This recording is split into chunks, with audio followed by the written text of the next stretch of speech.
صلی اللہ علیہ وسلم من احب للہ وابغض للہ واعطى للہ ومنع للہ فقد استکمل الایمان او کما قال صلی اللہ علیہ وسلم۔ اللہ کے رسول صلی اللہ علیہ وسلم کے ارشاد کے پیش نظر ایمان والا 4 کام کر لے، ایک مسلمان آدمی یہ 4 کام کر لے، اللہ تبارک و تعالی اس کو ایمان کامل نصیب فرما دے گا۔ اور یہ گارنٹی میرے آقا صلی اللہ علیہ وسلم دے رہے ہیں۔ وہ 4 کام کیا ہے؟ من احب للہ، کسی سے دوستی کرنی ہے، محبت کرنی ہے تو وہ کس کے لیے کرنی ہے؟ اللہ کے لیے کرنی ہے۔ وابغض للہ، کسی سے ناراضگی کرنی ہے تو وہ بھی اللہ کے لیے کرنی ہے۔ واعطى للہ، کسی کو کچھ دینا ہے تو وہ بھی کس کے لیے؟ اللہ کے لیے۔ ومنع للہ، اور کسی کو کچھ نہیں دینا تو وہ بھی اللہ کے لیے۔ پیارے آقا صلی اللہ علیہ وسلم نے فرمایا فقد استکمل الایمان،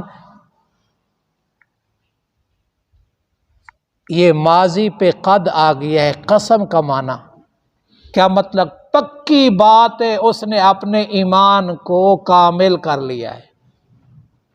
من احب للہ، جب انسان اللہ اور اس کے رسول کو مانتا ہے تو اس کا کوئی کام اپنی خواہشات یا نام و نمود کے لیے نہیں ہونا چاہیے، بلکہ اللہ کی رضا کے لیے ہونا چاہیے۔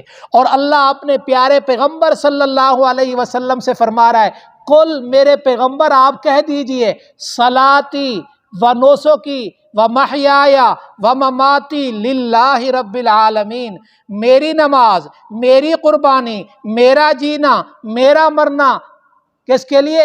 للہ رب العالمین، اللہ تعالی ہی کے لیے ہے جو ساری کائنات کا پالنہار ہے۔ تو اللہ ہی کی رضا والا عمل دنیا میں بھی نفع ملے گا اور آخرت میں نجات اور درجات کی بلندی کا ذریعہ بنے گا۔ تو دیتے وقت بھی سوچنا ہے کہ کیوں دے رہا ہو۔ کسی سے محبت کسی سے محبت کرنی ہے تو کس کے لیے؟ کسی سے ناراضگی کرنی ہے تو کس وجہ سے؟